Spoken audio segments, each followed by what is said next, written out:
कि बच्चा कैसे पैदा कर सकते हैं, बच्चा पैदा करने का तरीका बता दिए। अब मान लो कि महिला को पुरुष को मन है कि नहीं जी बच्चा पैदा भी नहीं करेंगे, समझिए, तो इसका भी कोई उपाय है? ऐसा नहीं है कि अगर कोई पुरुष है किसी महिला के साथ या अपने पार्टनर के साथ सेक्स संबंध बनाता है तो प्रेग्नेंटे कर सकता है या प्रेग्नेंटे हो सकती है। ऐसा बहुत सारा चीज़ होता है जिसके कारण क्या है कि महिला प्रेग्नेंट नहीं होती। तो अब देखिए जन्म दर को कैसे कंट्रोल किया जा सकता है। मान लिया जाए कि अगर जन्म पर नियंत्रण करना हो कि बच्चा को ज़्यादा पैदा नहीं करना हो तो उससे रिलेटेड कुछ जानकारी देखिए बाबू।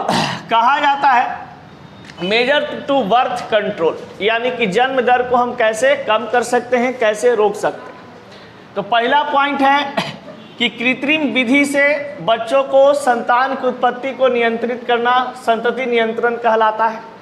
यानी कि एक होता है प्राकृतिक रूप से और एक होता है कृत्रिम रूप से, समझ गए? प्राकृतिक रूप से कैसे? जैसे कि मान लिया जाए कि कुछ सेफ काल होते हैं जिस कारण ये सब आ जाता है, क्या चीज़ आपके पास प्राकृतिक रूप से प्रतिरोध के रूप में, फिर आ जाता है ताल विधि के द्वारा। इस सब सिस्टम से क्या होता है बच्चा पैदा हम नहीं कर सकते। फिर कहा जाता है कि कृत्रिम रूप से, जैसे कृत्रिम रूप से कि कॉन्डम का इस्तेमाल करना है, फिर उसके बाद कहा जाता है टोपा का इस्तेमाल किया जाता है।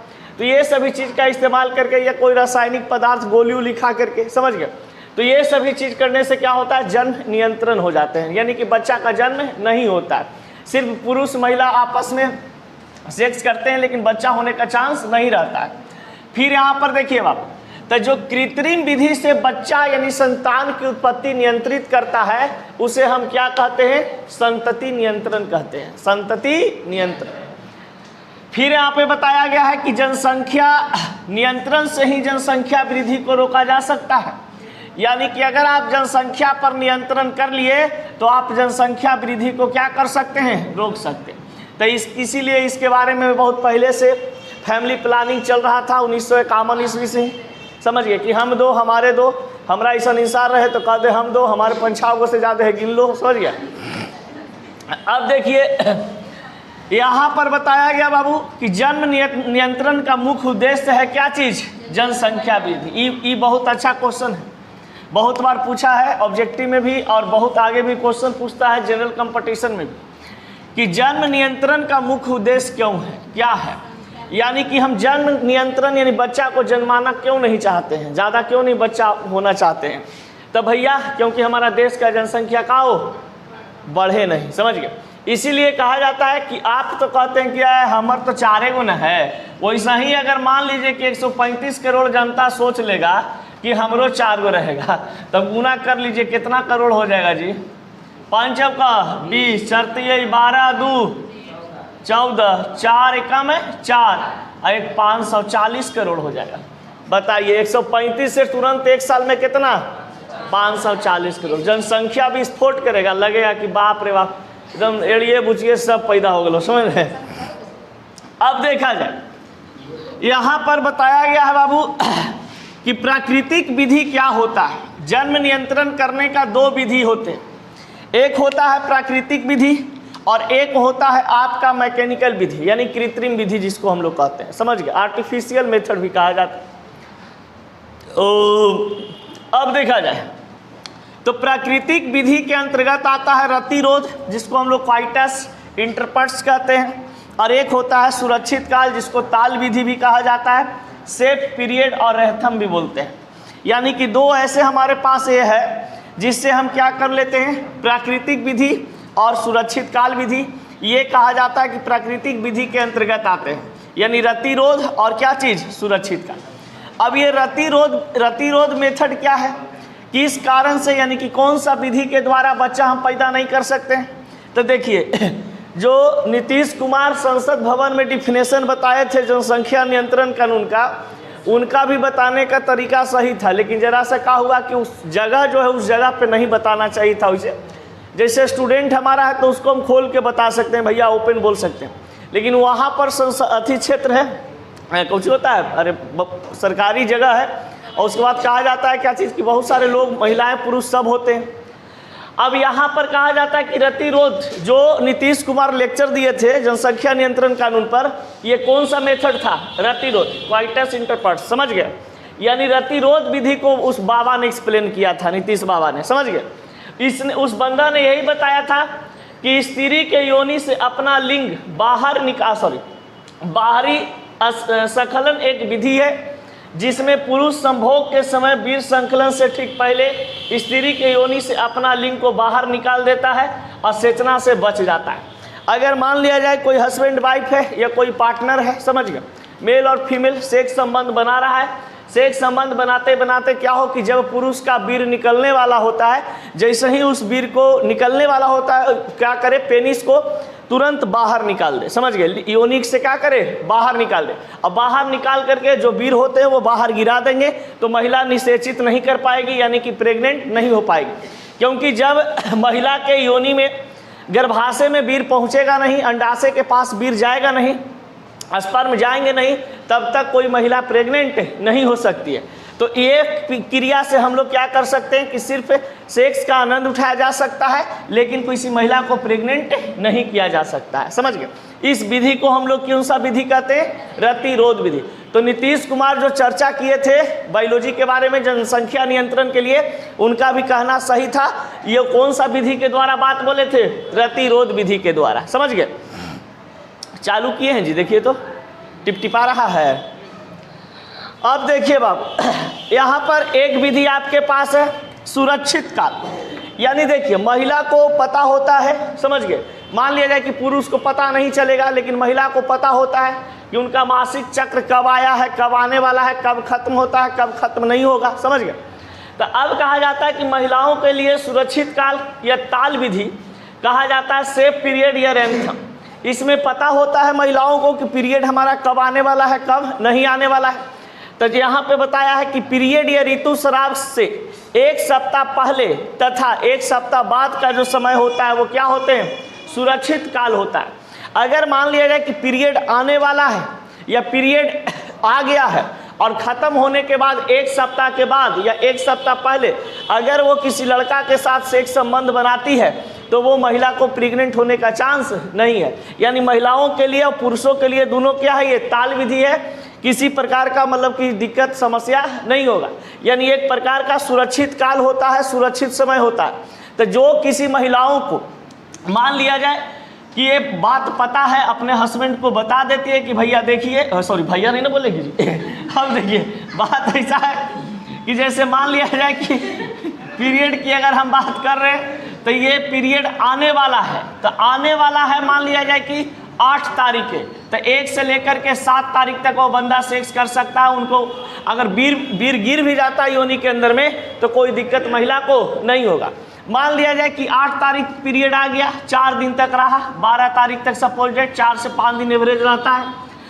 अब ये 8 से 12 तारीख तक रहा, अब 12 तारीख के बाद 13 तारीख से लेकर के 7 दिन जोड़ लीजिए, 20 तारीख तक ये जो 7 दिन का समय है, ये जो 7 दिन का समय है, इसमें अगर किया जाता है सेक्स संबंध, तो आपका महिला या आपका पार्टनर प्रेग्नेंट नहीं होती है, जिस कारण से हम लोग क्या हो जाते हैं, आराम से बच जाते हैं कि चलिए उनको मतलब बच्चा गर्भ में ठहरने का कोई उपाय नहीं है।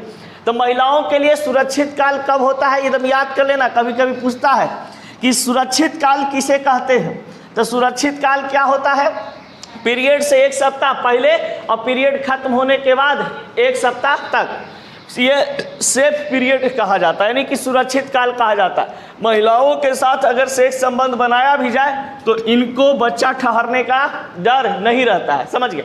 और पहला विधि है ये वाला जिसको हम लोग रतिरोध कहते हैं। तो जितना भी कहा जाता है कि अगर जो महिलाएं होती हैं जिनको बच्चा नहीं चाहिए होता है, वो अपने हस्बैंड को बोल देती है कि भैया इस रतिरोध नियम को आप पालन कीजिए, कोई दिक्कत नहीं है। अगर रतिरोध नियम को पालन करते हैं तो उसमें क्या होता है कि योनि के अंदर से लिंग को क्या कर लिया जाता है, बाहर निकल लिया जाता है जब वीर निकलने वाला होता है, समझ गए? चलिए ये 2 मेथड है जो प्राकृतिक चीज़ है, फिर आर्टिफिशियल में बहुत सारा चीज़ आ जाते हैं। देखिए बाबू, अब कहा गया कि कोई महिला जो है प्रेग्नेंट नहीं हो, इसके लिए दूसरा उपाय मान लिया कि पहला उपाय पालन नहीं हो रहा है, समझ गए, महिला एकदम भुलक्कड़ है, उसका सेफ पीरियड याद नहीं रह रहा है कि कब हमको पीरियड आ रहा है, एकदम भुलक्कनी है, समझ गए। पहला जो पॉइंट था वो मर्द के नहीं याद रह रहा कि अच्छा ये प्रोसेस में ही काम करना है, समझ गए। तब अब का उपाय कि दोनों है जो इसने है, समझ गए ना, लबोदरे लबोदरी। तब सेकंड पॉइंट में आता है कौची, यांत्रिक उपाय यानी मैकेनिकल मीन्स। अब यहाँ पर आपके पास मैकेनिकल मेथड में पहला चीज है रासायनिक पदार्थ। देखिए अब रासायनिक पदार्थ में क्या होता है कि अगर मान लिया जाए कि आपको बच्चा नहीं चाहिए, आप हैं, आपकी मेहरुआ है, समझ गए, अब आपको अभी बच्चा नहीं चाहिए, इनके साथ सेक्स संबंध आप बना रहे हैं, और सेक्स संबंध जब बना रहे हैं तो क्या करना होता है कृत्रिम रूप से कि इनका जो वेजाइना होता है, इस वेजाइना के अंदर में आपको कोई फोम डाल देना है, या टैबलेट का यूज कर लेना है, जेली का यूज कर लेना है, या कोई पेस्ट को लगा देना है, या कोई क्रीम को लगा देना है, समझ गए। और जैसे ही कोई क्रीम को लगाते हैं या किसी भी पदार्थ को योनि के अंदर में आप लगाते हैं सर्विक्स में, तो अब कहा जाता है ना कि उसमें एक प्रकार से कहा जाता है कि जो स्पर्म जो गिरने के बाद चलता है उसका मतलब कि चलने का गमन क्या हो जाता है, रुक जाता है, समझ गए। जैसे मान लिया जाए किसी महिला का योनि है, योनि के अंदर में हम क्या कर दिए कि क्रीम लगा दिए पहले। अब जैसे ही क्रीम लगाए तो जैसे ही इसके पास पेनिस जाएगा, वीर का संकलन करेगा, तो संकलन करने के बाद जो वीर यहाँ पर उपस्थित है चारों तरफ क्या चीज़, ये क्रीम वगैरह है, फोम है, ये किसी प्रकार का अन्य टैबलेट वगैरह इसमें लगा दिए अंदर। तो अब क्या होता है कि ये जो वीर गिरा है ये वीर को आगे जाने नहीं देगा, समझ गए, और धीरे धीरे जाएगा। इसका मतलब है कि उसका गमन की स्थिति क्या हो जाती है, कम हो जाती है। तो इस प्रकार से भी महिला का प्रेग्नेंट होने से बच जाती है, समझ गए, किसी प्रकार का दिक्कत नहीं होता है। अब क्या होता है देखिए, ये कहा ना कि जब हम लोग जेली वगैरह या फोम वगैरह कोई टैबलेट का उपयोग करते हैं, महिला को योनि में लगाते हैं, तो वहाँ पर म्यूकस कला से चिपक जाता है, यानी कि उसमें एक प्रकार से कह सकते हैं कि जैसे ही वीर जाता है, शुक्राणु जाते हैं, तो उसके चारों तरफ जाकर के सट जाते हैं, उसके चारों तरफ जाकर के सट गया। अंदर वाला जो भाग होता है यूट्रस वगैरह, अंडाल जहाँ फ्लोवियन ट्यूब होते हैं, वहाँ तक हमारा स्पर्म पहुँच नहीं पाता है।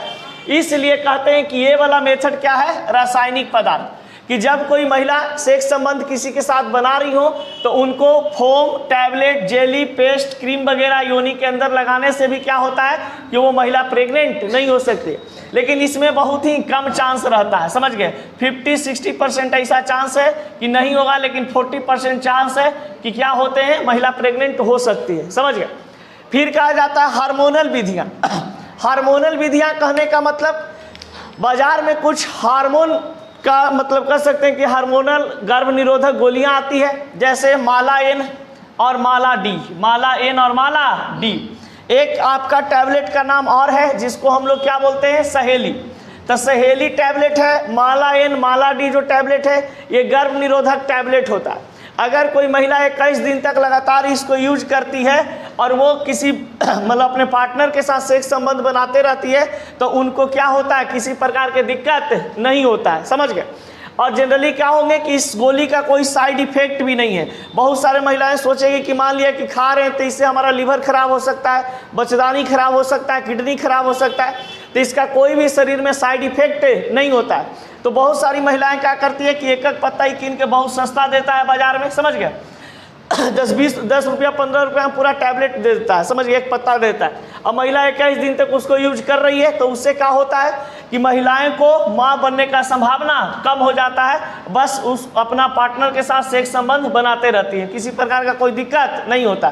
तो गर्भ निरोधक दवाई हार्मोन की जो बनी होती है उसका नाम क्या है, माला एन और माला डी। और एक टैबलेट होता है क्या चीज, सहेली। तो ये टिकिया कहने का मतलब है टैबलेट के रूप में होता है, समझ गए, जैसे हम लोग कोई टैबलेट नहीं होता है तो टैबलेट के फॉर्म में ही होते हैं, समझ गए।